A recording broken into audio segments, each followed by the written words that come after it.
Selamat sore, kembali kita bertemu di acara Arti Kebahagiaan. Kali ini saya akan coba mengupasnya dari buku Success Through Character. Seperti biasa, saya akan coba mengambilnya langsung, memetiknya dengan bacaan yang sudah saya garis bawahi. Sebuah kata bijak mengatakan tidak ada yang permanen selain perubahan.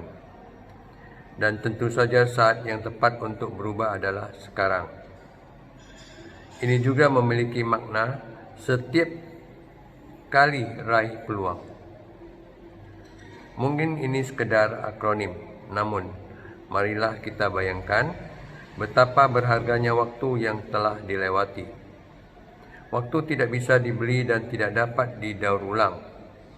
Kita sadar atau tidak, setuju atau tidak, segala sesuatu akan tetap berubah dan terus berubah. Karena itu, jangan pernah melewatkan peluang. Hikmat dan kebijaksanaan dalam hidup ini sebuah kualitas yang mampu menumbuhkan sikap mental positif dan karakter yang unggul. Karena hikmat akan memimpin pada perubahan yang lebih baik, kepada kemenangan terhadap kesulitan dan tantangan, pada solusi atas berbagai masalah.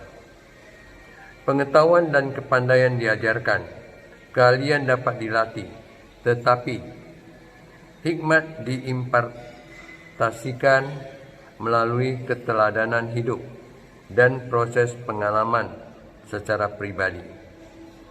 Seumpama menyibak tabir yang menyelubungi pemahaman. Melalui hikmat kita akan mengalami pencerahan untuk melalui suatu awal yang baru dan dengan pemikiran baru. Ada sebuah doa yang berkata begini, "Ya Tuhan, berikanlah saya ketentraman untuk menerima hal-hal yang tidak dapat saya ubah, keberanian untuk mengubah hal-hal yang dapat saya ubah, dan hikmat untuk mengetahui perbedaan keduanya." Bukankah kita seringkali mengeluh keadaan yang ada? Kelahiran sebagai seorang pria atau wanita, asal-usul orang tua atau suku bangsa, potensi dan bakat yang dimiliki ataupun berbagai sifat genetika yang menjadi bawaan kita sejak lahir.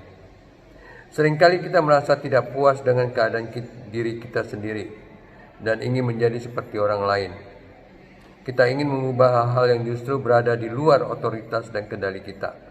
Sebaliknya, kita justru sering bersikap pasif dan berpangku tangan terhadap nasib.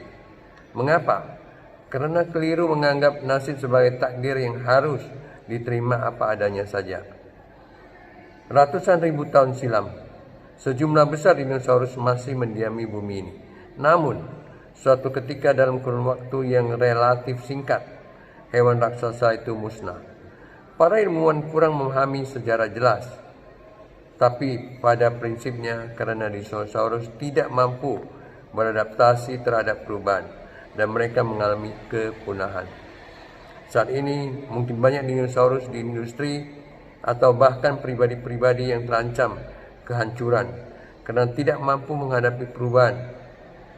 Goethe, seorang filsuf Jerman, berkata, "Kita harus senantiasa berubah, memperbarui, meremajakan diri sendiri. Kalau tidak, kita akan mengeras." William James, seorang psikolog, mengatakan penemuan terbesar di generasi ini ialah bahwa manusia dapat mengubah hidupnya dengan mengubah sikap berpikirnya. Cara berpikir terbentuk dari pengetahuan yang dipelajari dan pengalaman yang dialami. Ada sebuah cerita yang menarik untuk direnungkan. Suatu ketika ada 5 profesor dari 5 benua mengunjungi seorang guru yang bijak. Mereka ingin belajar mengenai rahasia hikmat, lalu menyampaikan maksud hati mereka kepada sang guru. Sementara duduk, kelima profesor itu dijamu dengan secangkir teh. Namun anehnya, Tanpa berkata sepatah kata pun, sang guru terus saja menuangkan teh ke cangkir para profesor yang sudah terisi penuh sejak tadi. Tentu saja air teh tumpah dan mengalir terbuang kemana-mana. Kelima profesor tersebut berusaha mencegah sang guru melakukan perbuatan yang dianggap bodoh dan sia-sia itu. Namun, mereka sangat tercengang mendengar penjelasan dari sang guru.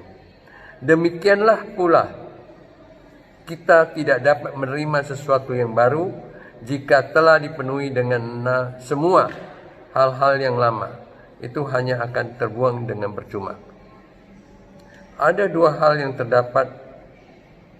dapat dilakukan untuk mengalami pembaruan pandangan. Pertama, mengosongkan semua hal lama yang sia-sia dan tidak berguna. Kedua, jika sudah terisi dengan perkara-perkara yang benar, gantilah wadah lama dengan wadah baru yang kapasitasnya lebih besar.